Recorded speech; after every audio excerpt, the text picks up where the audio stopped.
Hello everyone, मेरा नाम है डॉक्टर कोमल सिंह चौहान और आज की वीडियो में हम डिस्कस करने जा रहे हैं some important MCQs related to public administration.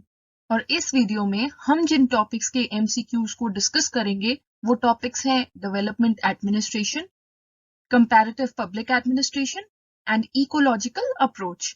तो चलिए शुरू करते हैं आज की वीडियो को। The first question is, the branch of public administration that deals with socio-economic and political change in the society is known as। Public administration की वो कौन सी ब्रांच है जो कि socio economic and political change in the society से deal करती है? आपके ऑप्शंस हैं A personal administration, B development administration, C financial administration या डी नन ऑफ दीज। तो इसका आंसर है option B, development administration. The second question is, the term development administration was coined by A. Fredericks, B. Edward Widener, C. UL Goswami और D. Robert Dahl। बहुत ही important question है ये term जो है development administration वो किसने coin की थी? Right answer is option C, UL Goswami. The third question is, UL Goswami used the term development administration in his following article। UL Goswami ने अपने कौन से आर्टिकल में डेवलपमेंट एडमिनिस्ट्रेशन टर्म को यूज किया था?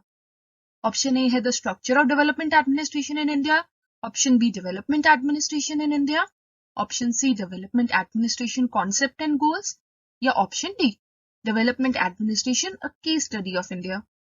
तो इसका राइट आंसर है option A, the structure of development administration in India. ये आर्टिकल लिखा गया था 1955 में। तो अगर आपसे कोई पूछता है कि यूएल गोस्वामी ने डेवलपमेंट एडमिनिस्ट्रेशन टर्म किस ईयर में दिया, तो आंसर होगा 1955 में। वो एक इंडियन स्कॉलर थे। Question number 4 is, who defined development administration as administration of plan change. किसने डेवलपमेंट एडमिनिस्ट्रेशन को डिफाइन किया है कि एक प्लान चेंज की एडमिनिस्ट्रेशन? ऑप्शन ए है फ्रेडरिक्स, ऑप्शन बी है एडवर्ड वाइडनर, ऑप्शन सी है पाई पनंडिकर या ऑप्शन डी है जॉर्ज गैंट। इसका राइट आंसर है ऑप्शन सी, पाई पनंडिकर। और ये एक इंपॉर्टेंट क्वेश्चन है जो अक्सर पूछा जाता है। Next question is, who define development administration as an action oriented and goal oriented administrative system. इनमें से किस थिंकर ने डेवलपमेंट एडमिनिस्ट्रेशन को एक एक्शन ओरिएंटेड यानी कि जो एक्शन पर फोकस करती हो और एक गोल ओरिएंटेड जो कि गोल पर फोकस करती हो एक ऐसा एडमिनिस्ट्रेटिव सिस्टम बताया है? आपके ऑप्शंस हैं option A Edward वाइडनर, option B George Gantt, option C Fred W Riggs या ऑप्शन डी लुशियन पाई। इसका राइट आंसर है option A, Edward Widener. Question number 6 is, who gave the statement that development administration is a process for carrying out planned change in the economy, in agriculture or industry or capital infrastructure, supporting either of these and to a lesser extent in the social service of the state। ये statement किसने दिया है कि development administration एक ऐसी प्रक्रिया है जिसके द्वारा इकोनॉमी में प्लान चेंज लाया जाता है या एग्रीकल्चर और इंडस्ट्री या कैपिटल इंफ्रास्ट्रक्चर में भी चेंज लाया जाता है और इसके द्वारा स्टेट की एक सोशल सर्विस में भी चेंज लाया जाता है। ऑप्शन ए है Milton Esman, option B है जे मॉन्टगोमेरी, ऑप्शन सी है एडवर्ड वाइडनर या ऑप्शन डी है फ्रेड डब्ल्यू रिक्स। इसका राइट आंसर है option B, J Montgomery. Which of the following thinkers are associated with development administration? इनमें से दिए गए कौन से जो थिंकर्स हैं वो डेवलपमेंट एडमिनिस्ट्रेशन से एसोसिएटेड हैं? ऑप्शन 1 है जोसेफ ला पोलोम्ब्रा, 2 है Lucian pi, number 3 Milton S man and option 4 is Albert Waterson. तो इसमें से नीचे ऑप्शंस दिए गए हैं कि ओनली 1, 2, 3 आर करेक्ट, बी है 1 and 4 are correct and C says only 1 is correct and D all are correct. तो इसका राइट आंसर है option D, all are correct. ये सभी जो थिंकर्स हैं, चाहे वो पोलोम्ब्रा हो, चाहे पाई हो, चाहे एसमैन हो, चाहे वाटरसन हो, ये सभी डेवलपमेंट एडमिनिस्ट्रेशन के साथ एसोसिएटेड है। और ये आपको वैसे भी पता होना चाहिए कि कौन कौन से ऐसे थिंकर्स हैं एडवर्ड वाइडनर और फ्रेडरिक्स के अलावा जो कि डेवलपमेंट एडमिनिस्ट्रेशन के साथ एसोसिएटेड है। Who made a statement that administration in the developing countries is imitative rather than indigenous? ये स्टेटमेंट किसने दिया है कि जो एडमिनिस्ट्रेशन होती है डेवलपिंग कंट्रीज की वो इमिटेटिव होती है, यानी कि वो दूसरी एडमिनिस्ट्रेशंस की नकल करती है, रादर देन इंडिजेनस। इंडिजेनस का मतलब होता है ओरिजिनल होने की। तो इस स्टेटमेंट में ये कहा गया है कि जो एडमिनिस्ट्रेशन होती है डेवलपिंग कंट्रीज की वो दूसरी एडमिनिस्ट्रेशंस की कॉपी करती है रादर देन ओरिजिनल होने की। आपके ऑप्शंस हैं A Ferrel Heady, B David McClelland, C टी.एन. चतुर्वेदी या डी हानबीन ली। तो इसका राइट आंसर है A Ferrel Heady. Question number 9 is who wrote the book Development Administration Concepts and Problems? ये बुक किसने लिखी है? ऑप्शन ए है वी ए पाइपेनडिकर, ऑप्शन बी है इरविंग स्वर्डलो, ऑप्शन सी है जॉर्ज कैंट और ऑप्शन डी है एडवर्ड वाइडनर। इसका राइट आंसर है ऑप्शन बी इरविंग स्वर्डलो ने। उन्होंने ये book development administration concepts and problems लिखी है और ये बुक पब्लिश हुई थी ईयर 1963 में। Question number 10 is development administration is 1 people oriented, goal oriented, time oriented, status quo oriented। इसमें से आपको बताना है कि डेवलपमेंट एडमिनिस्ट्रेशन इसमें से क्या है। सो ऑप्शंस है only 1 2 3 are correct, B says 1 2 and 4 are correct, option C says 2 and 3 are correct या ऑल आर करेक्ट। तो इसका राइट आंसर है option A 1 2 and 3 are correct. Development administration people oriented होती है, यानी कि पीपल इसका फोकस होते हैं। ये गोल ओरिएंटेड भी होती है, गोल के प्रति फोकस होती है, और टाइम ओरिएंटेड भी होती है, टाइम पर भी फोकस करती है कि कम से कम समय में काम होना चाहिए। लेकिन ये स्टैटस को ओरिएंटेड नहीं होती है। स्टैटस को का मतलब होता है जैसा है वैसा रहने दो, बल्कि ये तो चेंज ओरिएंटेड होती है। तो इसका आंसर है only 1 2 and 3 are correct. Question number 11 is what was not the emerging factor behind development administration? इनमें से कौन सा ऐसा फैक्टर है जो डेवलपमेंट एडमिनिस्ट्रेशन के इमर्जेंस में रोल नहीं प्ले करता था? ऑप्शन ए है emergence of newly decolonize nations after the second world war, कि जो नए डीकोलोनाइज नेशंस इमर्ज हुए after second world war. Option B है कैग का एस्टैब्लिशमेंट, ऑप्शन सी है स्टार्ट ऑफ कोल्ड वॉर, या ऑप्शन डी है US economic and technical aid for assistance to developing countries. तो इनमें से ऐसा कौन सा फैक्टर है जिसने डेवलपमेंट एडमिनिस्ट्रेशन के इमर्जेंस में कोई रोल नहीं प्ले किया? तो इसका राइट आंसर है option C start of cold war. बाकी सभी फैक्टर्स जो हैं वो एक इमर्जेंट फैक्टर थे बिहाइंड डेवलपमेंट एडमिनिस्ट्रेशन। क्वेश्चन को आंसर करते वक्त हमेशा ध्यान से उसे पढ़ा कीजिए कि नॉट लिखा है, कई बार क्या आता है इनकरेक्ट की बजाय नॉट ट्रू बोल दिया जाता है। ये भी इसी तरीका का क्वेश्चन है। इसमें ये नहीं पूछा गया कि इमर्जिंग फैक्टर कौन सा था बिहाइंड डेवलपमेंट एडमिनिस्ट्रेशन, बल्कि कौन सा इमर्जिंग फैक्टर नहीं था।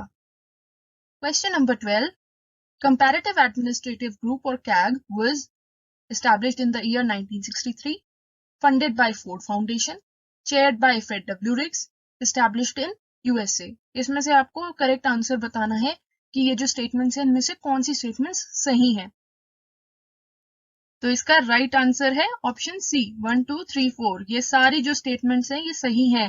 कैग 1963 में एस्टैब्लिश हुआ था, इसको फोर्ड फाउंडेशन ने फंड किया था, ये रिग्स द्वारा चेयर किया गया था और ये यूएसए में एस्टैब्लिश हुआ था। तो ये चारों फैक्टर्स जो हैं कैग के बारे में वो सही हैं।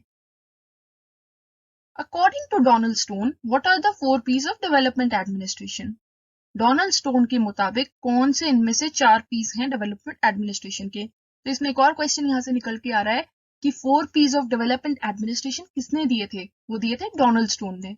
और वो 4 P's कौन से थे? ऑप्शन ए है plans policies programmes proposals, option B plans policies programmes projects, option C plans policies projects proposals, या option D plans programmes projects proposals. देखिए कितने कंफ्यूजिंग ऑप्शंस है, सारे एक दूसरे से कितने सिमिलर हैं। तो आपको क्रिस्टल क्लियर होना चाहिए माइंड में कि कौन कौन से ऑप्शन जो है वो इसमें से सही है। आपको आंसर जो है बिल्कुल क्लियर होना चाहिए अपने माइंड में। तो इसका राइट आंसर है option B, plans, policies, programmes and projects. ये 4 पीस दिए थे डोनाल्ड स्टोन ने। Development administration focuses on ecological concerns, participative approach, little concern for politics and magnifying the bureaucracy's role। आपको इनमें से फिर से बताना है कि कौन कौन सी चीजें सही हैं। क्या डेवलपमेंट एडमिनिस्ट्रेशन इकोलॉजिकल कंसर्न्स रखती है? बिल्कुल रखती है। अपने आसपास जो एनवायरनमेंट है उसके प्रति कंसर्न वो बिल्कुल रखती है। ये पार्टिसिपेटिव भी है, पार्टिसिपेशन में बिलीव करती है। क्या इसका पॉलिटिक्स के लिए लिटिल कंसर्न है? ये गलत है। और क्या ये ब्यूरोक्रेसी के रोल को मैग्नीफाई करती है? बिल्कुल भी नहीं। ये ब्यूरोक्रेसी के रोल को बिल्कुल भी मैग्नीफाई नहीं करती है। ब्यूरोक्रेसी के रोल को बढ़ा चढ़ा के प्रस्तुत नहीं करती है। तो हमारा राइट आंसर इसमें से क्या हुआ? Option A, 1 and 2 are correct. Question number 15 is comparative public administration is focused upon A, environmental administration, B, cross-cultural and cross-national public administration, C, rural and tribal administration या D, all of these। बहुत आसान सा ये question है और इसका right answer है option B, cross-cultural and cross-national public administration। अलग अलग देशों की अलग अलग कल्चर्स के पब्लिक एडमिनिस्ट्रेशन को ये कंपेयर करता है। Comparative public administration developed after A, world war 1, B, world war 2, C, end of cold war या D, none of the above. तो इसका राइट आंसर है option B, world war 2। Question number 17 is who is considered as the father of comparative public administration? Again a very easy question। Option A है Alfred diamond, option B है Edward वाइडनर, option C है John Montgomery या option D है Fredericks. तो father of comparative public administration किसे कहा जाता है? ये कहा जाता है ऑप्शन डी, फ्रेडरिक्स को। Question number 18, who said comparative public administration is a study of public administration on a comparative basis? ये किसने कहा था कि जो सीपीए है, कंपैरेटिव पब्लिक एडमिनिस्ट्रेशन है, वो पब्लिक एडमिनिस्ट्रेशन की ही स्टडी है, बस एक कंपैरेटिव बेसिस पे, जिसमें ये पब्लिक एडमिनिस्ट्रेशन की ऐसी स्टडी है जिसमें कंपैरिजंस किए जाते हैं। ऑप्शंस हैं A, Waldo, B, Goswami, C, Riggs या डी, रफेली। तो इसका राइट आंसर है option D, Raphaeli. Question number 19 is which of these statements about comparative public administration are incorrect? Incorrect कौन सी है, यानी कि सही नहीं है? इट सपोर्ट्स इंडिविजुअल रिसर्च, ये इंडिविजुअल रिसर्च को सपोर्ट करती है। इट एडवोकेट्स प्रैक्टिकल एप्लीकेशन, ये प्रैक्टिकल एप्लीकेशन को भी सपोर्ट करती है। कि सिर्फ थियोरी पे फोकस ना किया जाए, उनको एक्शन में भी लाया जाए। It favours search for a theory, ये थियोरी बिल्डिंग में भी फोकस करती है। या डी, नन ऑफ दीज, कि इसमें से कोई भी जो है इनकरेक्ट नहीं है। तो इसका राइट आंसर है option A, it supports individual research. ये इंडिविजुअल रिसर्च को सपोर्ट नहीं करता है, बल्कि ये तो डिफरेंट यूनिट्स को आपस में कंपेयर करता है। अगर हम एक सिंगल यूनिट की इंडिविजुअल की रिसर्च करेंगे तो हम कंपैरिजन कैसे कर पाएंगे? The growth of comparative public administration was due to dissatisfaction with CPA की ग्रोथ इनमें से दिए गए किस फैक्टर से डिससैटिस्फैक्शन की वजह से हुई थी? ऑप्शन ए है traditional public administration, option B है new public administration, option C है ए एंड बी या ऑप्शन डी है नन। काफी सिंपल सा इसका आंसर है option A, traditional public administration. Traditional public administration से डिससैटिस्फैक्शन की वजह से ही कंपैरेटिव पब्लिक एडमिनिस्ट्रेशन की ग्रोथ हुई थी। यहाँ मैं आपको बताना चाहती हूँ कि अगर आप इन MCQ सीरीज का पार्ट 1 देखना चाहती हैं तो उसका लिंक नीचे डिस्क्रिप्शन बॉक्स में है। So question number 21, consider the following thinkers: Edward Widener, dwight waldo, J. Milton। Which of these is associated with CPA? इनमें से कौन से थिंकर ऐसे हैं जो कंपैरेटिव पब्लिक एडमिनिस्ट्रेशन के साथ एसोसिएटेड है? ऑप्शन ए है only one, option B 1 and 2, option C 1 and 3 या option D all of these. इसका राइट आंसर है option D, all of these. ये सारे के सारे थिंकर्स जो हैं, चाहे एडवर्ड वाइडनर हो, dwight waldo हो या जे मिल्टन हो, ये सीपीए के साथ एसोसिएटेड है। According to Riggs, which of the following shifting trend is not a part of CPA? इनमें से कौन सा ट्रेंड सीपीए का पार्ट नहीं है? A, shift from normative to empirical orientation, यानी कि कैसा होना चाहिए से कैसा है पर फोकस। B, non ecological to ecological orientation. Ecological orientation का मतलब है अपने आसपास के एनवायरनमेंट पर फोकस करना। ऑप्शन सी है नोमोथेटिक टू इडियोग्राफिक और ऑप्शन डी है इडियोग्राफिक टू नोमोथेटिक। तो इसका राइट आंसर है option C, nomothetic to idiographic. ये ट्रेंड सीपीए का पार्ट नहीं है। देखिए, इडियोग्राफिक का मतलब होता है एक सिंगल यूनिट की स्टडी करना और नोमोथेटिक का मतलब होता है काफी सारी यूनिट्स का एक साथ स्टडी करना। सो ऑब्वियसली जो सीपीए है वो फ्रॉम इडियोग्राफिक टू नोमोथेटिक है, यानी कि एक यूनिट की स्टडी से शिफ्ट करके डिफरेंट यूनिट्स की स्टडी की तरफ जाना, मल्टीपल यूनिट्स की स्टडी की तरफ जाना, ना कि मल्टीपल यूनिट्स की स्टडी से सिंगल यूनिट की स्टडी की तरफ शिफ्ट करना। So the right answer is answer या option C, nomothetic to idiographic. Question number 23, comparative public administration does not uphold. CPA इनमें से क्या नहीं है या क्या नहीं सपोर्ट करता है? Option A, cross cultural administration, B, theory building in administration, C, practical application of knowledge to administration, या D, adoption of normative approaches to administration. इसका आंसर बहुत सिंपल है, option D, adoption of normative approaches to administration. Normative का मतलब आप समझते ही हैं कि क्या होना चाहिए पर फोकस।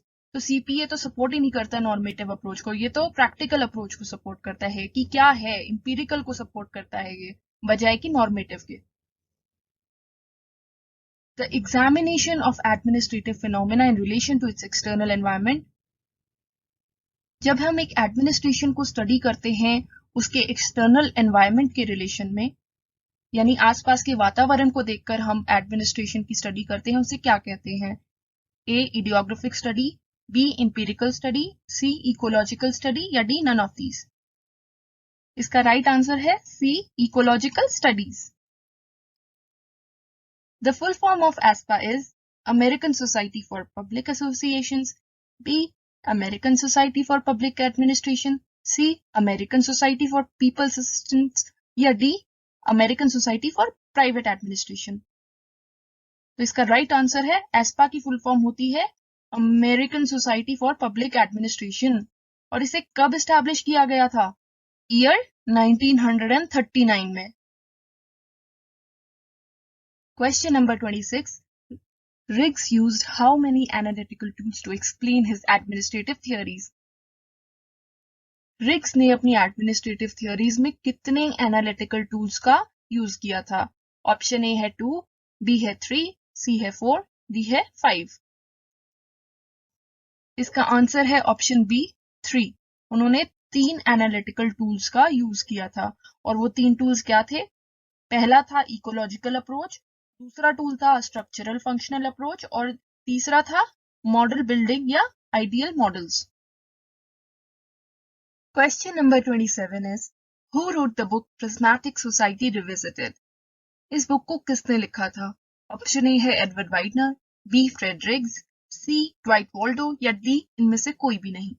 इसका राइट आंसर है ऑप्शन बी, फ्रेड रिग्स।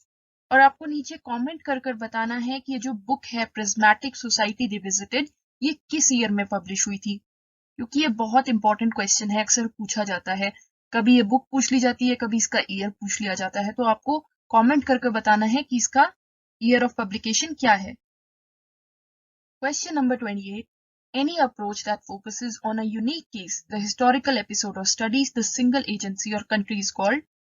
ऐसी अप्रोच जो एक यूनिक केस पर, एक सिंगल केस पर फोकस करती है, एक सिंगल एजेंसी या सिंगल कंट्री की स्टडी करती है, उसको हम क्या कहते हैं? इसका आंसर बहुत ही इजी है, हम अपनी पिछली स्लाइड्स में से इसे डिस्कस कर चुके हैं। Right answer is option D, idiographic. The diffracted model of rigs was based on the study of. Rigs ने जो इकोलॉजिकल अप्रोच में डिफ्रैक्टेड मॉडल दिया है वो कौन से देश की स्टडी पर आधारित है? A USA, B Mexico, C Spain या डी इंडिया? इसका राइट आंसर है option A USA. Question number 30 जो है ये मैचअप्स की फॉर्म में है। एक तरफ आपको कॉन्सेप्ट बताए गए हैं और दूसरी तरफ जो है वो थिंकर्स बताए गए हैं। आपको मैच करना है कि कौन से कॉन्सेप्ट को कौन सा थिंकर सपोर्ट करता है। तो एक तरफ है ecology administration, proverbs of administration, comparative administration and principles of administration, और दूसरी तरफ है Willoughby, Riggs, Simon and Dahl. इसका राइट आंसर है ऑप्शन बी 2341, यानी कि इकोलॉजी ऑफ एडमिनिस्ट्रेशन जो है उसे कौन सपोर्ट करता है? आसान सा आंसर है इसका FW Riggs. Proverbs of administration किसने कहा है? C Herbert Simon. Proverbs of administration से रिलेटेड है साइमन, उन्होंने प्रिंसिपल्स ऑफ एडमिनिस्ट्रेशन को प्रोवर्ब्स बोला है। C4 कंपैरेटिव एडमिनिस्ट्रेशन किससे रिलेटेड है? डेल से रिलेटेड है, और प्रिंसिपल्स ऑफ एडमिनिस्ट्रेशन किससे रिलेटेड है? विलोबी से रिलेटेड है। Question number 31, Riggs agrarian model is based on which country? Riggs ने जो अग्रेरियन मॉडल दिया है वो किस कंट्री की स्टडी पर बेस्ड है? A imperial China, B Thailand, C USA या डी जापान? इसका राइट आंसर है option A imperial China. Agrarian model जो रिग्स का है वो इंपीरियल चाइना की स्टडी पर बेस्ड है, और जो उन्होंने एक फ्यूज्ड सोसाइटी का मॉडल दिया है वो किस पर बेस्ड है? वो इंपीरियल चाइना और सियामीज किंगडम जो है इन दोनों किंगडम्स की स्टडी पर बेस्ड है। Which of the following is not a feature of industrial society? इनमें से इंडस्ट्रियल सोसाइटी का फीचर क्या नहीं है?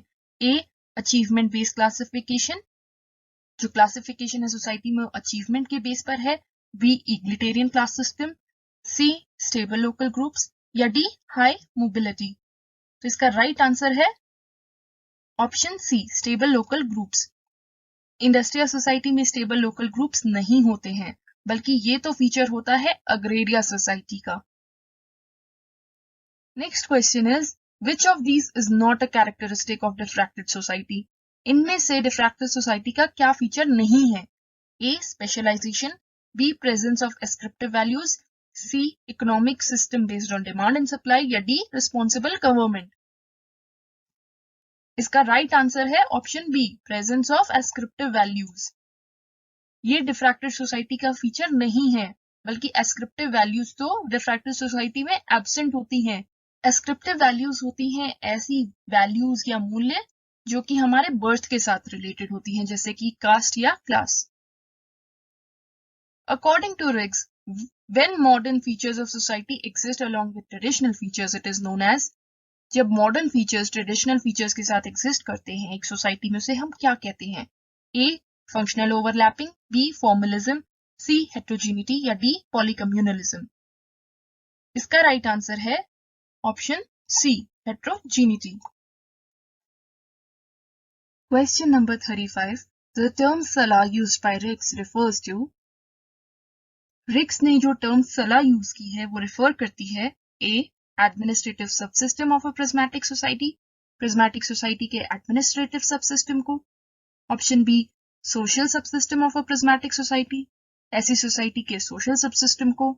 या option C economic subsystem, prismatic society के इकोनॉमिक सबसिस्टम को। And last option is D none of those, इनमें से कोई भी नहीं।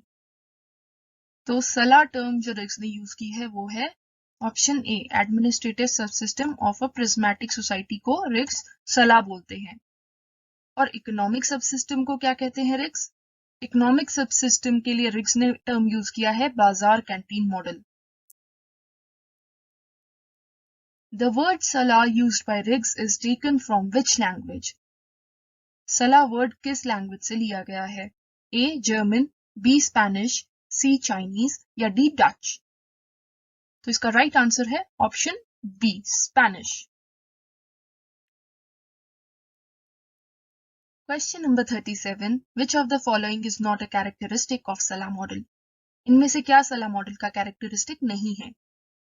ए नेपोटिज्म, बी एंटरप्रेन्योरशिप, सी collect या D, functional diffusion? इसका राइट आंसर है ऑप्शन बी, एंटरप्रेन्योरशिप। ये सला मॉडल का कैरेक्टरिस्टिक नहीं है। बाकी तीनों सला मॉडल के कैरेक्टरिस्टिक्स हैं, जैसे कि नेपोटिज्म, कलेक्ट या functional diffusion. Which of the following is the transitional society according to F.W. Riggs? Riggs के अनुसार इनमें से कौन सी एक ट्रांजिशनल सोसाइटी है? ऑप्शन ए है डिफ्रैक्टेड सोसाइटी, ऑप्शन बी है प्रिज्मेटिक सोसाइटी, ऑप्शन सी है फ्यूज्ड सोसाइटी या ऑप्शन डी है नन ऑफ दीज। इसका राइट आंसर है option B, prismatic society. Question number 39, Riggs has defined 3 elements of prismatic society. Riggs ने prismatic society के 3 elements बताए हैं, तो आपको बताने हैं कि इन 4 ऑप्शंस में से वो 3 एलिमेंट्स कौन से हैं। 1 हेट्रोजीनिटी, 2 नेपोटिज्म, 3 फॉर्मलिज्म, 4 फंक्शनल ओवरलैपिंग। तो इनमें से वो 3 एलिमेंट्स कौन से हैं? तो वो 3 एलिमेंट्स हैं हेट्रोजीनिटी, फॉर्मलिज्म एंड फंक्शनल ओवरलैपिंग। ये 3 एलिमेंट्स हैं प्रिज्मेटिक सोसाइटी के। ये भी एक क्वेश्चन बन सकता है कि 3 एलिमेंट्स कौन कौन से हैं। तो द राइट आंसर इज 134। कहां पर है 134? ये option B, 134 is correct. The last question for today's video is, which of the following is not an administrative subsystem? इनमें से कौन सा एक administrative subsystem नहीं है? Option A chamber, option B bureau, option C clect या option D sala. इसका right answer है ऑप्शन सी, कलेक्ट। कलेक्ट एक एडमिनिस्ट्रेटिव सबसिस्टम नहीं है। बाकी तीनों जो हैं वो एडमिनिस्ट्रेटिव सबसिस्टम्स हैं। चेम्बर किसका सबसिस्टम है? चेम्बर है फ्यूज्ड सोसाइटी का सबसिस्टम और ब्यूरो है डिफ्रैक्टेड सोसाइटी का सबसिस्टम, वेराज सला है प्रिज्मेटिक सोसाइटी का एडमिनिस्ट्रेटिव सबसिस्टम। तो आज के लिए इतना ही। उम्मीद है आपको ये वीडियो पसंद आई होगी। सो प्लीज इस वीडियो को लाइक कीजिएगा, शेयर कीजिएगा और मेरे चैनल को सब्सक्राइब कीजिएगा। Thank you so much. आपका दिन शुभ हो।